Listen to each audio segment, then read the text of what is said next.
بسم اللہ الرحمن الرحیم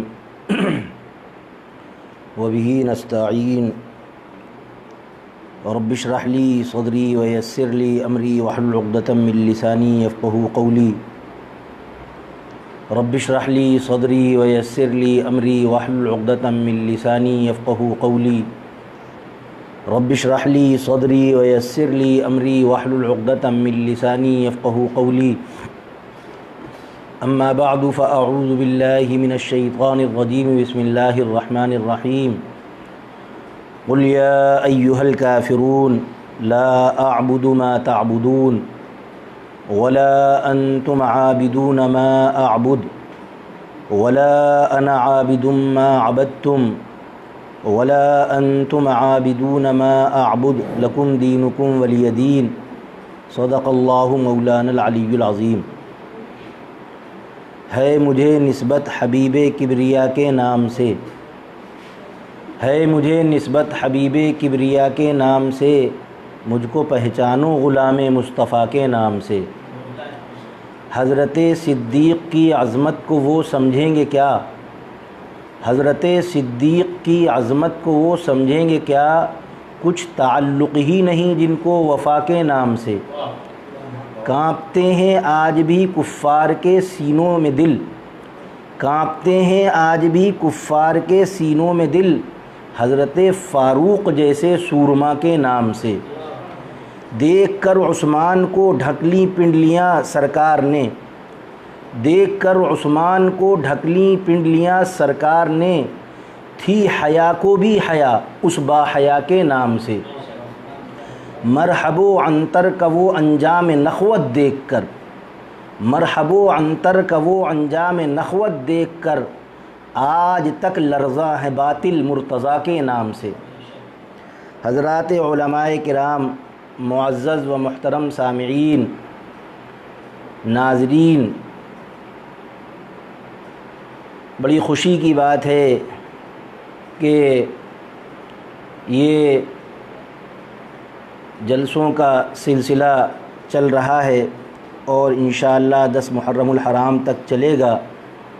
اللہ تبارک و تعالی برادر محترم حضرت مولانا یاسر صاحب فاروقی دامت برکاتہم اور ان کے رفقا کی کاوشوں اور کوششوں کو قبول فرمائے، اور عم محترم حضرت مولانا عبدالولی فاروقی مدد اللہ العالی جو اس قافلے کے میر کارواں ہیں، اللہ تبارک و تعالی ان کو تادیر صحت و عافیت کے ساتھ رکھے اور ان کی تمام مساعی جمیلہ کو قبول فرمائے، اور ہم تمام لوگوں کو ان کی ہدایات کے مطابق عظمت صحابہ کے مشن سے جڑنے اور اس سلسلے میں تگ و دو کرنے کی توفیق عطا فرمائے۔ میرے عزیزو بھائیو، میں نے قرآن مجید کی ایک چھوٹی سی صورت تلاوت کی ہے جس کا نام ہے سورۃ الکافرون۔ اس کے فضائل بھی بہت ہیں اور پیغام بھی بہت اہم ہے، خاص طور سے آج کے حالات میں اس کا پیغام بہت اہمیت کا حامل ہے۔ فضائل کا تو معاملہ یہ ہے کہ جناب محمد الرسول اللہ صلی اللہ تعالی علیہ وسلم عام طور پر فجر سے پہلے کی جو 2 سنتیں ہیں، مغرب کے بعد کی جو 2 سنتیں ہیں، طواف کی جو سنت ہے، وتر کی رکعت میں دوسری اور تیسری رکعت میں عام طور پر قل یا ایھا الکافرون اور سورۃ الاخلاص کی تلاوت فرمایا کرتے تھے۔ ایک موقع پر جناب نبی کریم صلی اللہ تعالی علیہ وسلم نے فرمایا، سورۃ الکافرون ایک مرتبہ پڑھنے کا ثواب 1/4 قرآن کے برابر ہے۔ ایک مرتبہ اگر کوئی سورۃ الکافرون کی تلاوت کرے گا تو اس کو 1/4 قرآن کے برابر اجر و ثواب ملے گا۔ ایک صحابی جناب محمد الرسول اللہ صلی اللہ تعالی علیہ وسلم کی خدمت میں آئے اور آ کر عرض کیا، پیارے آقا مجھے کچھ نصیحت فرمائیے۔ آقا صلی اللہ تعالی علیہ وسلم جو نصیحت فرمائی اس کو بیان کرتے ہوئے فرماتے ہیں کہ آقا نے فرمایا کہ جب میں رات میں بستر پر جاؤں تو قل یا ایھا الکافرون کی تلاوت کروں، فإنھا براءۃ من الشرک، اس لیے کہ یہ صورت شرک سے براءت دلاتی۔ جو اس صورت کی تلاوت کا اہتمام کرے گا اللہ تبارک و تعالی اس کا ایمان پر خاتمہ فرمائیں گے۔ رئیس المفسرین عبداللہ ابن عباس رضی اللہ تعالیٰ عنہ فرماتے کہ شیطان کو سب سے زیادہ غصہ آتا ہے اس صورت کی تلاوت پر، اس لیے کہ اس میں کھلم کھلا واضح طور پر علی الاعلان مکمل طور سے شرک سے براءت کا اعلان۔ اور اس کے ساتھ ساتھ اس کی ایک یہ بھی فضیلت ہے کہ آج جو جادو ٹونے کے سلسلے میں لوگ عقیدے کو بیچ رہے ہیں، ادھر ادھر جا کر ان کی بات مان کر اور ان کی ہدایات پر عمل کر کے اپنے ایمان کو فروخت کر رہے ہیں، اس صورت کی تلاوت سے جادو ٹونا بھی کٹتا ہے اور موذی جانوروں کے اثر سے بھی نجات ملتی۔ امام الانبیاء تاجدار مدینہ حضرت محمد الرسول اللہ صلی اللہ تعالی علیہ وسلم ایک موقع پر نماز پڑھ رہے ہیں، دوران نماز بچھو نے ڈنک مار دیا، ڈس لیا۔ آقا صلی اللہ تعالی علیہ وسلم نماز سے فارغ ہو کر پانی اور نمک منگواتے ہیں اور نمک اور پانی کو ملاتے ہیں اور فرماتے ہیں لعن اللہ الاقرب لا تدع مصلیا ولا غیرہ، اور ایک روایت میں آتا ہے لا تدع نبیا ولا غیرہ الا لدغتہم، اللہ کی لعنت و بچھو پر، یہ نہ نمازی دیکھتا ہے نہ بے نمازی دیکھتا ہے، نہ نبی دیکھتا ہے نہ غیر نبی دیکھتا ہے، جس کو پاتا ہے ڈس لیتا ہے اور ڈنک مار دیتا ہے۔ اور پھر نبی پاک صلی اللہ تعالی علیہ وسلم نے وہ نمک ملا ہوا پانی اپنی انگلی پر ڈالا اور قل یا ایھا الکافرون اور قل اعوذ برب الفلق اور قل اعوذ برب الناس کی تلاوت کی۔ اللہ تبارک و تعالی نے ان صورتوں کی برکت سے نبی پاک صلی اللہ تعالی علیہ وسلم سے بچھو کے ڈنک کا اثر زائل کر دیا۔ یہ ہے مختصر فضیلت، لیکن یہاں پر ایک بات اور واضح کرتا چلوں کہ اللہ کے رسول حضرت محمد صلی اللہ علیہ وسلم نے فرمایا کہ چوتھائی قرآن کے برابر ثواب ملتا ہے سورۃ الکافرون پڑھنے سے۔ لیکن ہمارے ناظرین جو دیکھ رہے ہیں یا ہمارے سامعین جو یہاں بیٹھے ہوئے ہیں یا جہاں بھی یہ آواز جائے گی، کوئی صاحب یہ نہ سمجھے کہ اب ہم سورۃ الکافرون کی تلاوت کر لیا کریں گے، ہمارے لیے کافی ہے، اب ہمیں قرآن کی مزید تلاوت کی ضرورت نہیں، بس 4 مرتبہ قل یا ایھا الکافرون کی تلاوت کر لیں گے، ایک قرآن کے برابر اجر مل جائے گا، ہمیں پورے قرآن کی حاجت نہیں تلاوت کی۔ کوئی صاحب معمول بنائے ہوئے تھے ایک پارہ پڑھنے کا اور 30 دن میں اللہ کے فضل سے ایک قرآن مکمل کرتے تھے، اب انہوں نے یہ بات سنی تو ایسا نہ ہو کہ وہ سوچے کہ آسان نسخہ مل گیا، اب بس ہم 4 مرتبہ مہینے میں سورۃ الکافرون کی تلاوت کر لیں گے اور پورے قرآن کا ثواب مل جائے گا، اب پورے قرآن کی تلاوت کی ضرورت نہیں۔ ایسی فکر نہ بنے، ایسی سوچ نہ بنے۔ بہت سے لوگ غلط مطلب سمجھ لیتے ہیں۔ ایک صاحب ڈاکٹر کے پاس گئے دوا لینے، ڈاکٹر صاحب نے کہا کہ 2 چمچے صبح سیرپ لکھی، کہا 2 چمچے صبح اور 2 چمچے شام لے لیا کیجیے گا۔ دوسرے دن آ کر کہہ رہے ہیں ڈاکٹر صاحب چمچے منہ میں جا ہی نہیں رہے، تو مطلب یہ تھا کہ دوا لے لینا 2 چمچے، وہ سمجھ رہے ہیں ڈائریکٹ چمچے لینا ہے۔ تو بات کچھ ہوتی ہے، لوگ سمجھ کچھ لیتے ہیں، اس لیے وضاحت کرنا ضروری ہے کہ ثواب یہیں پر رک کر بات اور واضح ہو جائے کہ عربی آپ حضرات ماشاءاللہ سمجھدار ہیں، اشارہ کر دوں گا بات سمجھ میں آ جائے گی۔ ایک ہے جزا، ایک ہے اجزا، 2 لفظ ہیں عربی کے، ایک ہے جزا، ایک ہے اجزا۔ جزا کا مطلب ہے بدلہ اور ثواب، اور اجزا کا مطلب ہے کافی ہونا، کفایت کرنا، بدل بن جانا۔ سورۃ الکافرون کی 1 مرتبہ تلاوت پر 1/4 قرآن کا بدلہ اور ثواب تو ملتا ہے، لیکن 1/4 قرآن کی طرف سے کافی نہیں ہو جاتی ہے۔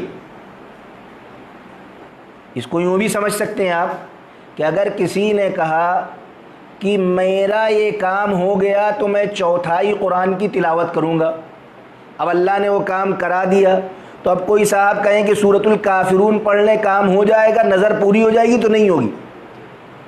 چوتھائی قرآن کی طرف سے کافی نہیں ہوگی، ثواب ملے گا لیکن چوتھائی قرآن کی طرف سے کافی نہیں ہوگی، اس کو اچھی طرح سمجھ لیجئے۔ اور اسی کی بہت واضح مثال جس سے بات بالکل صاف ہو جائے گی وہ ہے کہ امام الانبیاء حضرت محمد الرسول اللہ صلی اللہ تعالی علیہ وسلم نے ایک موقع پر فرمایا مسجد نبوی کے سلسلے میں، صلاۃ فی مسجدی ھذا افضل من الف صلاۃ فیما سواہ من المساجد الا المسجد الحرام، میری اس مسجد یعنی مسجد نبوی میں ایک نماز کا اجر و ثواب دوسری مسجدوں کے مقابلے میں 1000 گنا بڑھا ہوا ہے سوائے مسجد حرام کے، کہ مسجد حرام کا ثواب تو میری مسجد سے بھی 100 گنا بڑا ہے، یعنی عام مسجدوں کے مقابلے میں مسجد نبوی کا ثواب 1000 گنا ہے اور مسجد حرام کا 1,00,000 گنا ہے۔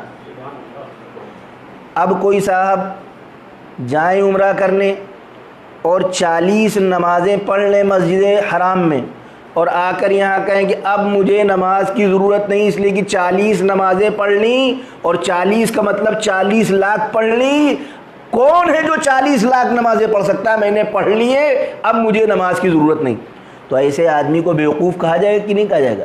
یہی بتایا جائے گا کہ ثواب الگ چیز ہے، کافی ہونا الگ چیز ہے۔ نماز تو مرتے دم تک فرض ہے، وہ تو فرض رہے گی۔ ہاں یہ الگ بات ہے کہ تمہیں 40 لاکھ نمازوں کا ثواب مل گیا اللہ کے فضل سے۔ تو اسی طریقے سے سورۃ الکافرون کی تلاوت پر چوتھائی قرآن کا اجر تو ملے گا، لیکن کوئی صاحب اس فضیلت کو سن کر قرآن کی تلاوت نہ چھوڑیں کہ اب ہمیں پورے قرآن کی تلاوت کا کوئی مطلب نہیں ہے۔ مطلب ہے ثواب مل گیا چوتھائی قرآن کا، لیکن کافی نہیں ہوگا، اس کی تلاوت بھی حسب دستور جاری رہے۔ یہ تو فضیلت کی بات ہوئی۔ پیغام اللہ کے رسول حضرت محمد الرسول اللہ صلی اللہ تعالی علیہ وسلم کی خدمت میں مکے کے بڑے بڑے سردار آئے۔ جیسے ہی نبی پاک صلی اللہ تعالی علیہ وسلم نے اعلان نبوت فرمایا، دعوت کا کام شروع کیا، بڑے بڑے قبائل عرب کے سب مخالف ہو گئے، اور کوئی ایسی تدبیر نہیں تھی جو چھوڑی ہو انہوں نے دین کے راہ میں روڑے اٹکانے کی۔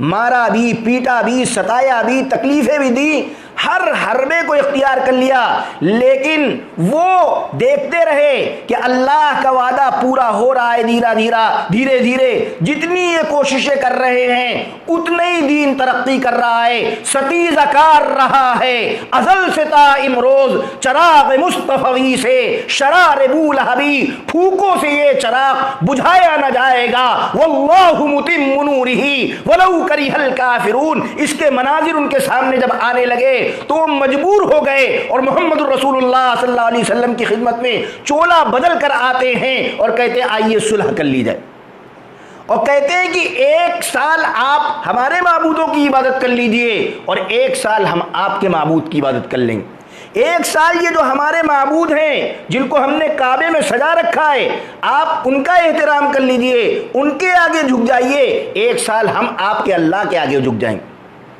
جبریل امین آیات لے کر آگئے، قل یا ایھا الکافرون، اے پیغمبر آپ کہیے اے کافروں، لا اعبد ما تعبدون، میں اس کی عبادت نہیں کرتا ہوں جس کی تم عبادت کرتے ہو۔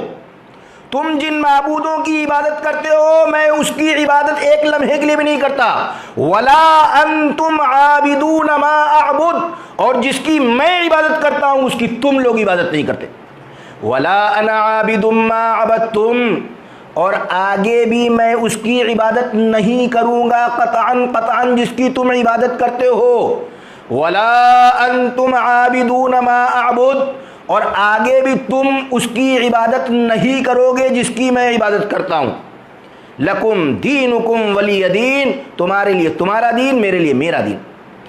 کیوں بھائی؟ آپ حضرات ماشاءاللہ سمجھدار ہیں، لکھنؤ علماء کرام کے پاس آمد و رفت ہے، آپ کو معلوم ہوگا کہ لاکھ برائیاں سہیں کفار مکہ کے اندر، لاکھ بتوں کی پرستش سہی، لیکن وہ اللہ کی عبادت بھی کرتے تھے کہ نہیں کرتے تھے؟ جیسے تیسے صحیح نماز پڑھتے تھے کہ نہیں پڑھتے تھے؟ حج کرتے تھے کہ نہیں کرتے تھے؟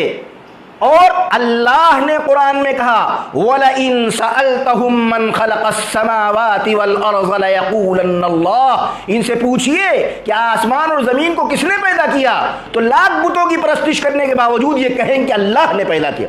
تو اللہ کی عبادت کرتے تھے جیسی تیسی، لیکن قرآن نے بتایا کہ اے پیغمبر آپ کہیے کہ تم نہ ابھی اللہ کی عبادت کرتے ہو نہ آگے کرو گے۔ کیا مطلب یہ ہے کہ ذرا سا بھی اگر شرک کا شائبہ ہے، ذرا سا بھی اگر کفر کا شائبہ ہے، تو کفر اور شرک کے ساتھ اللہ کی عبادت قابل قبول ہے ہی نہیں، اور وہ اللہ کی عبادت سمجھی ہی نہیں جائے گی، چاہے رات و دن سجدے میں پڑے۔ لکم دینکم ولی دین، تمہارے لیے تمہارا دین، میرے لیے میرا دین۔ کیا معلوم ہوا؟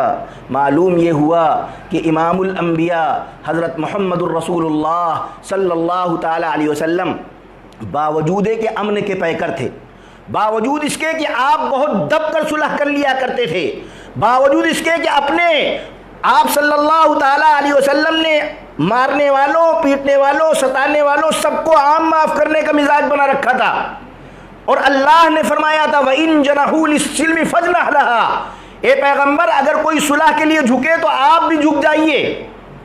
نبی صلح کی بات کرتے تھے، لیکن آج کفار مکہ صلح کی پیشکش لے کے آئے، لیکن حضرت نبی پاک صلی اللہ تعالی علیہ وسلم نے اعلان فرما دیا قرآن کی روشنی میں کہ ان لوگوں سے صلح نہیں ہوگی، ان لوگوں سے صلح نہیں ہوگی جن میں کفر ہو، جن میں شرک ہو، جن میں دین سے بیزاری ہو، جو دین کے راستے میں روڑے اٹکانے والے ہوں، ان سے کسی قسم کی صلح کا مطلب یہ ہے کہ اپنے دین کو فروخت کر دینا، اپنے دین کو بیچ دینا۔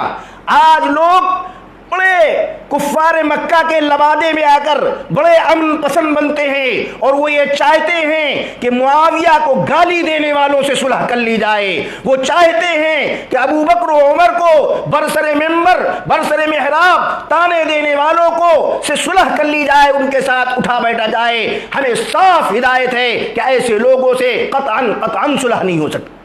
جہاں پہ دبنے کی بات آئے گی دب جائیں گے، اپنے حق کی بات آئے گی، اپنی جان کی بات آئے گی، گھر بار کی بات آئے گی، بالکل دب جایا جائے گا۔ لیکن جہاں پر دین کی بات آ جائے گی، جہاں پر شریعت کی بات آ جائے گی، جہاں پہ محمد رسول اللہ صلی اللہ تعالی علیہ وسلم کے دیوانوں کی عزت کی بات آ جائے گی، جہاں امی عائشہ کی عفت کی بات آ جائے گی، جہاں صحابہ کرام کے تقدس کی بات آ جائے گی، نبی کی نبوت کی بات آ جائے گی، مسلمانوں کو حکم ہے کہ علی اعلان کہہ دے کہ انتم بریئون مما اعملو وانا بریء مما تعملون، میں بری ہوں تمام کاموں سے جن کو تم نے اختیار کر رکھا ہے، ہم تمہارے ساتھ کسی قسم کی صلح نہیں کر سکتے۔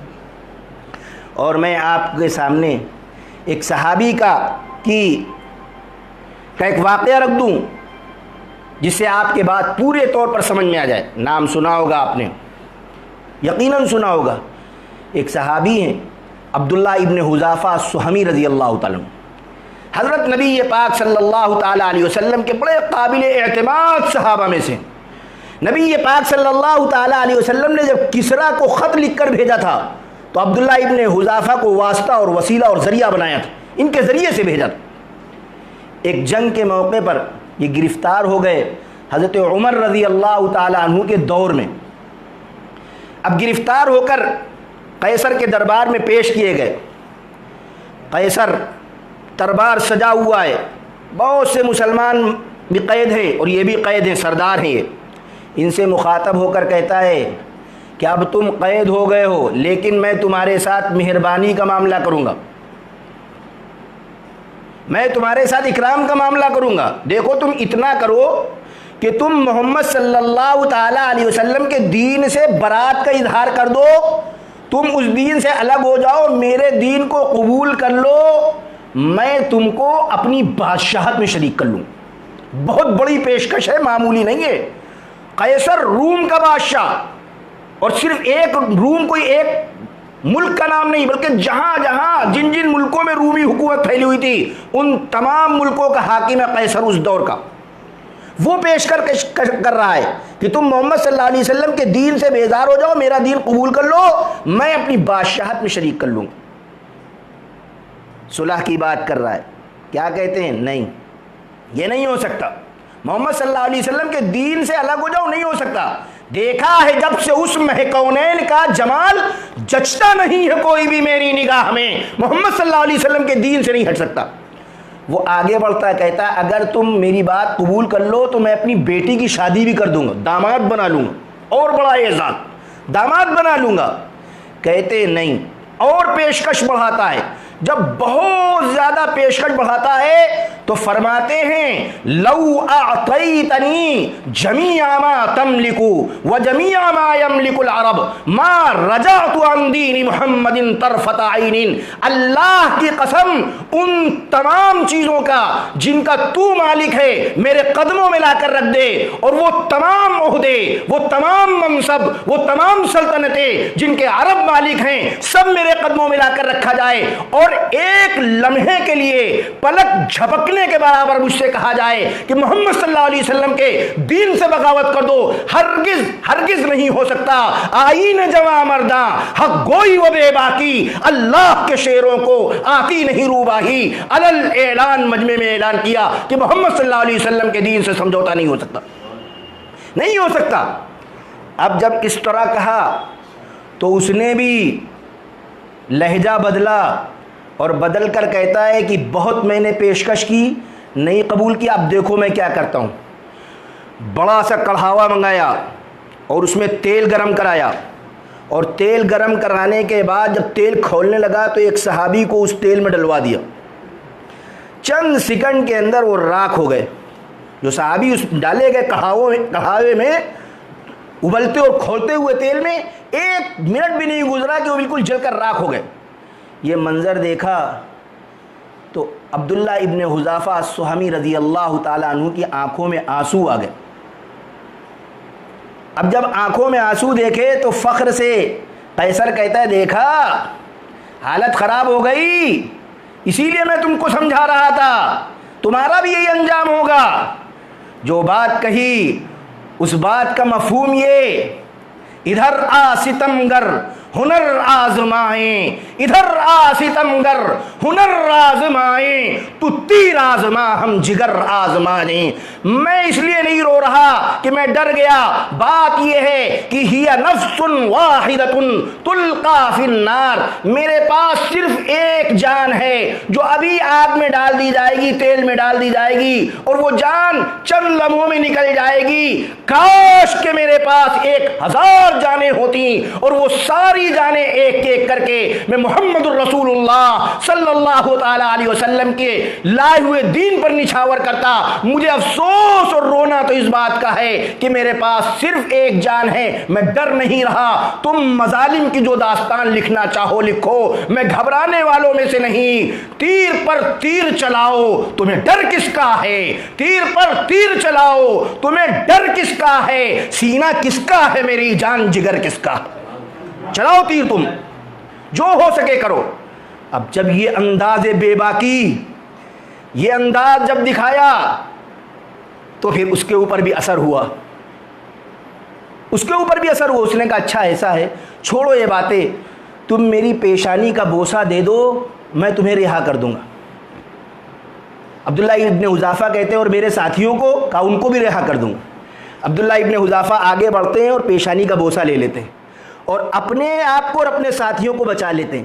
یہ ہے جہاں پر ڈٹنا تھا ڈٹ گئے، اور جہاں پر نرم پڑنا تھا نرم پڑ گئے۔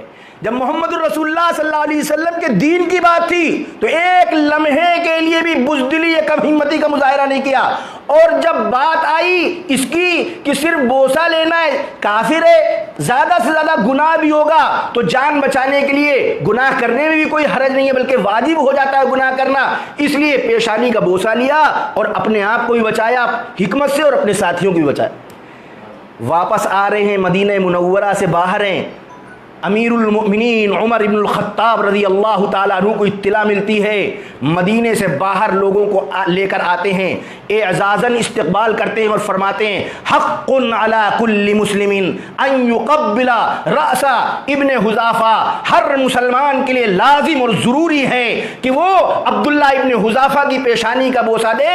وانا ابدؤ، اور سب سے پہلے میں بوسہ دوں گا۔ آگے بڑھ کر بوسہ دیا اور سارے مسلمانوں نے بوسہ دیا۔ کیوں؟ اس لیے کہ انہوں نے ایک طرف حکمت سے دھاک بٹھا دی محمد الرسول اللہ کے دین کی، اور دوسری طرف اپنے ساتھیوں کی جان بھی بچا لی اپنی حکمت سے۔ یہ ہے جہاں پر ڈٹنا ہے ڈٹ جاؤ، اور جہاں پر نرم پڑنا ہے نرم پڑ جاؤ، یہ ہے ایمان والے کی شان۔ محمد الرسول اللہ کے دین کے پر حملہ ہو، صحابہ کی عزتوں پر حملہ ہو، پھر شہادت کاہے کے لیے؟ شہادت کس دن کے لیے ہے؟ بہت مختصر طور پر میں آپ کے سامنے رکھ دوں، شہادت اس لیے نہیں کہ اس پر رویا جائے اور پیٹا جائے اور ماتم کیا جائے، یہ بھی غیروں کی سازش ہے۔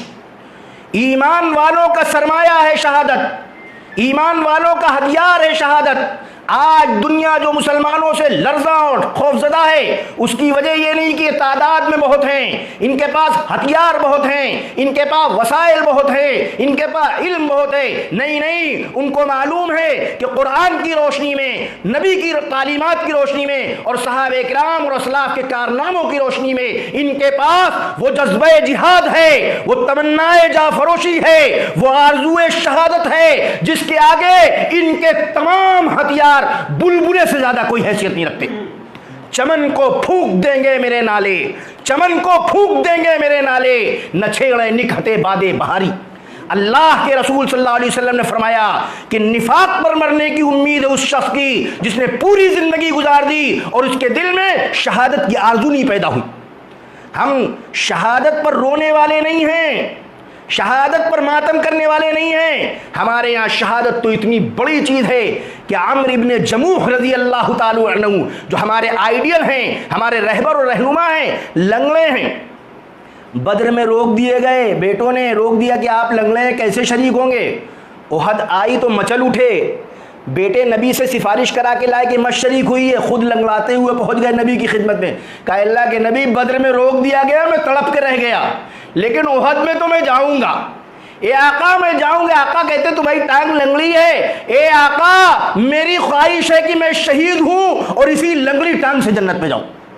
اور پھر وہی ہوا کہ احد کے میدان میں شہید ہو گئے اپنے بیٹے خلاد کے ساتھ۔ نبی نے دیکھا تو دیکھ کر نبی فرماتے ہیں بعض ایسے بھی بندے ہوتے ہیں جو نظر مانتے ہیں، قسم کھاتے ہیں، اللہ ان کی قسم پوری کرتا ہے۔ میں دیکھ رہا ہوں کہ عمرو بن جموح جنت میں گھسٹتے ہوئے اپنی لنگڑی ٹانگ کے ساتھ جا رہے ہیں۔ ہم اپنی کمزوریوں کے ساتھ، اپنی کوتاہیوں کے ساتھ شہادت کی آرزو لے کر زندہ رہیں گے اور شہادت کی آرزو لے کر مریں گے، اللہ ہمارا حشر شہیدوں میں کرے گا۔ ہمارا سلسلہ تو ان لوگوں کے ساتھ ہے کہ حضرت جابر کے والد حضرت عبداللہ ابن عمرو ابن حرام رضی اللہ تعالیٰ عنہ اپنے بیٹے کو بلاتے ہیں اور بلا کر نصیحت کرتے ہیں، بیٹے میرے اوپر قرض ہے، قرض کی ادائیگی کر دینا، کل احد کے دن مجھے لگتا ہے کہ سب سے پہلے جو شہید ہوگا وہ میں ہوں گا، سب سے پہلے میں شہید ہوں گا۔ اور پھر وہی ہوتا ہے کہ سب سے پہلے احد کے شہداء میں جن کا نام آتا ہے وہ ہیں حضرت جابر کے والد حضرت عبداللہ ابن حرام رضی اللہ تعالیٰ، حضرت عبداللہ ابن عمرو ابن حرام رضی اللہ عنہ۔ حضرت جابر رضی اللہ تعالیٰ عنہ کی بہنیں بہت سی ہیں، قرض بھی ہے، بیٹے بڑے غمگین ہیں۔ اللہ کے نبی فرماتے ہیں جابر کیا بات ہے کہ میں تمہیں غمگین دیکھ رہا ہوں؟ کہہ رہے میرے ابا شہید ہو گئے، قرض بھی بہت ہے، بہت سی بہنیں بھی ہیں۔ اللہ کے نبی غمگین اس لیے ہوں؟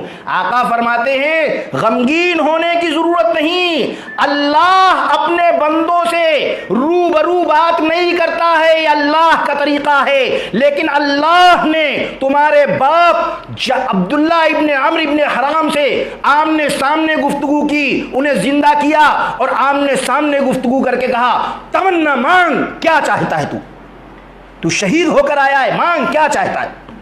تو کہتے ہیں میری خواہش یہ ہے کہ مجھے زندہ کر دیا جائے، پھر دوبارہ دنیا میں لوٹا دیا جائے اور میں پھر شہید ہو کر آپ کے پاس آؤں۔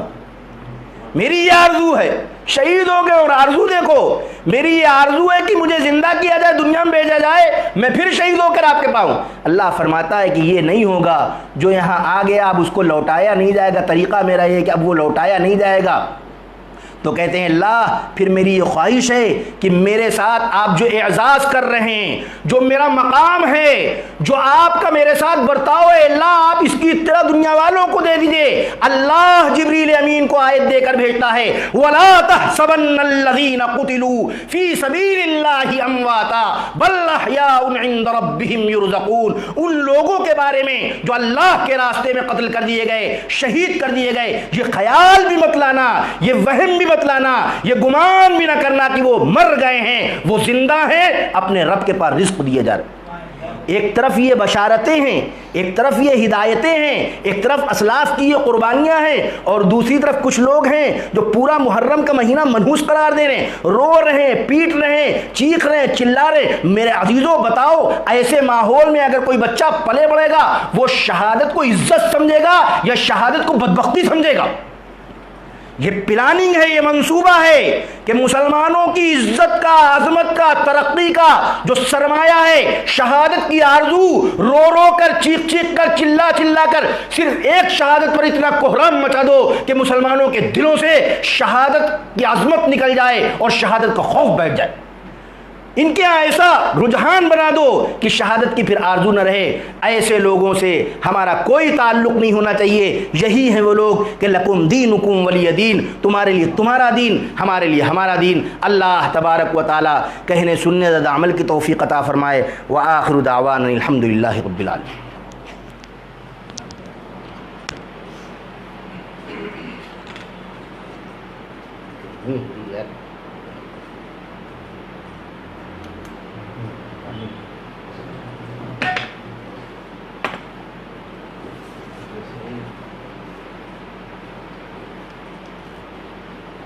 محترم حضرات، ابھی آپ لوگوں کے سامنے برادر مکرم فاضل نوجوان عالی مرتبت حضرت مولانا مفتی حارث عبدالرحیم صاحب فاروقی انتہائی والہانہ اور انتہائی جامع تقریر آپ لوگوں کے سامنے کر رہے تھے۔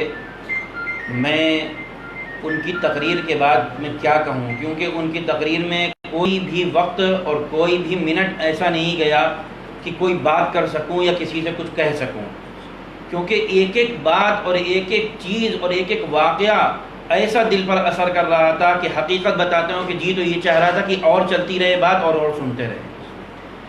کیوں؟ اس لیے کہ بس وقت زیادہ ہو گیا ہے ناظرین اور سامعین دونوں کے لیے، اور کچھ لگا ہم کو، ایسا محسوس ہوا اور افسوس ہوا کہ وقت کچھ کم دیا گیا، بلکہ ہونا تو یہ چاہیے تھا کہ ان کو وقت کم سے کم 1 گھنٹے کا وقت ہونا چاہیے ان کے لیے، کہ جس طریقے سے انہوں نے دلوں کو منور کیا ہے اور جس طریقے سے انہوں نے ہر گوشے کے اوپر روشنی ڈالی ہے، قرآن کے فضائل بیان کیے، نبی اکرم صلی اللہ علیہ وسلم اور ان کے جانثاروں کے جو تذکرے کیے کہ اپنے لیے تو ساری تکالیف برداشت کر سکتے ہیں، اپنے ذات کے اوپر آ جائے تو کچھ بھی کر سکتے ہیں۔ حضرت عبداللہ ابن حذافہ رضی اللہ تعالی عنہ کے بارے میں جو انہوں نے بتایا کہ جب ذات پر بات آ گئی اور اپنی ذات پر بات آ گئی کہ بوسہ لینا ہے، شرمندگی ہونا ہے ہو جانے دو، ذلت ہونا ہے ہو جانے دو، عزت جاتی تو جانے دو، لیکن اپنی عزت سے کوئی سروکار نہیں ہے، بس میرے نبی اور میرے نبی کا دین بچ جائے، یہی ہمارے لیے سب سے زیادہ فضیلت کی بات ہے۔ انہوں نے بوسہ لے دیا پیشانی کے اوپر، لیکن اپنے نبی اور اس کے دین کو نیچے نہیں ہونے دیا، کسی صورت میں بھی نبی کے دین کے اوپر آنچ نہیں آنے دی۔ اور اس کے بعد حضرت مولانا یہ بھی فرما رہے تھے کہ شہادت کے اوپر بھی انہوں نے بصیرت افروز، مختصر سے وقت میں ایک بہترین عالم کی بہترین نشانی یہی ہوتی ہے کہ مختصر سے وقت میں جامع بات کر لینا جو دلوں پر اثر کر جائے، اور شہادت کے بارے میں بھی گفتگو کی۔ لہذا یہ جو باتیں کی گئی ہیں اور جو کہی گئی ہیں، مفتی صاحب نے جو باتیں کہی ہیں، اللہ تعالیٰ سے دعا کریے کہ اللہ تعالیٰ ہم لوگوں کے دلوں کے اندر ان باتوں کو بٹھا دے، اور ہم لوگوں کے دلوں کے اندر بھی جس طریقے سے صحابہ کرام کے دلوں کے اندر عظمت تھی، دین کو انہوں نے بچایا، اسی طریقے سے اللہ رب العزت ہمیں بھی دین کے لیے قبول کر لے، اور ہمیں بھی جس طریقے سے انہوں نے پروپیگنڈے کو بتایا کہ جو پروپیگنڈا کیا جا رہا ہے شہادت کو لے کر کے، جو اس طریقے سے ایک ماحول ہموار کیا جاتا ہے، اور ایک طریقے سے جس طریقے کا ماحول بنایا جاتا ہے کہ جس سے ہماری نسلوں کے اندر شہادت سے نفرت پیدا ہو جائے، شہادت سے وحشت پیدا ہو جائے، لہذا اللہ رب العزت ہم سب کو اسی طریقے سے یہ پروگرام کرنے کی سعادت نصیب فرمائے۔ اس سے میں سمجھتا ہوں کچھ نہ کچھ تو فائدہ ضرور ہو رہا ہے، جو لوگ بھی سن رہے ہیں آج کی اس تقریر سے تو بہت ہی فائدہ ہوا ہوگا۔ اللہ رب العزت ہم سب کو کہنے سننے سے زیادہ عمل کرنے کی توفیق عطا فرما دے۔ مولانا جنید صاحب دعا کر لیجئے۔ اللہم صلی علی محمد وعلی آل محمد کما صلیت علی ابراہیم وعلی آل ابراہیم انک حمید مجید۔ اللہم بارک علی محمد وعلی آل محمد کما بارکت علی ابراہیم وعلی آل ابراہیم انک حمید مجید۔ ربنا ظلمنا انفسنا وان لم تغفر لنا وترحمنا لنکونن من الخاسرین۔ الہ العالمین ہمارے گناہوں کو معاف فرما دیجئے، خطاؤں کو درگزر فرما دیجئے۔ اے الہ العالمین یہ جو پروگرام ہو رہے ہیں یہ خالص تیری رضا کے لیے ہو رہے ہیں، تیرے نبی اور تیرے نبی کے جانثاروں کی جو قربانیاں ہیں اور جو دین ہیں، الہ العالمین صرف اور صرف اس کا صرف یہی نظریہ ہے ہم لوگوں کا کہ یہ تیرے نبی اور تیرے نبی کے دین کا اور ان کے جانثاروں نے جس طریقے سے عمل کر کے دکھایا ہے، اللہ ہمارے گھروں میں بھی پہنچ جائے، ہمارے دلوں کے اندر بھی اتر جائے۔ الہ العالمین ہم سب کی زندگیاں دین اسلام کے اوپر آ جائیں۔ اے اللہ ہم سب کی محنتوں کو، ہم سب کی محنتوں کو، سب کی کاوشوں کو قبول فرما لیجئے۔ الہ العالمین جو مسلمان بھائی ہمارے کہیں بھی پریشان حال ہیں ان کی پریشانیوں کو دور فرما دیجئے۔ اے اللہ ہمارے مدارس کی، مساجد کی، دینی خانقاہوں کی، الہ العالمین جو لوگ بھی دین سے جس طریقے سے بھی منسلک ہیں، اے اللہ ان تمام لوگوں کی، تمام اداروں کی، تمام شرور فتن سے حفاظت فرما دیجئے۔ اے اللہ اپنے حبیب کے صدقے میں ہماری ان دعاؤں کو بھی جو ہم نے مانگا ہے، اے اللہ جو مانگنے سے رہ گئی ہیں ان سب کو قبول فرما لیجئے۔ الہ العالمین ہم سب کی دعاؤں کو اپنے حبیب کے صدقے میں قبول فرما لیجئے۔ ربنا تقبل منا انک انت السمیع العلیم وتب علینا انک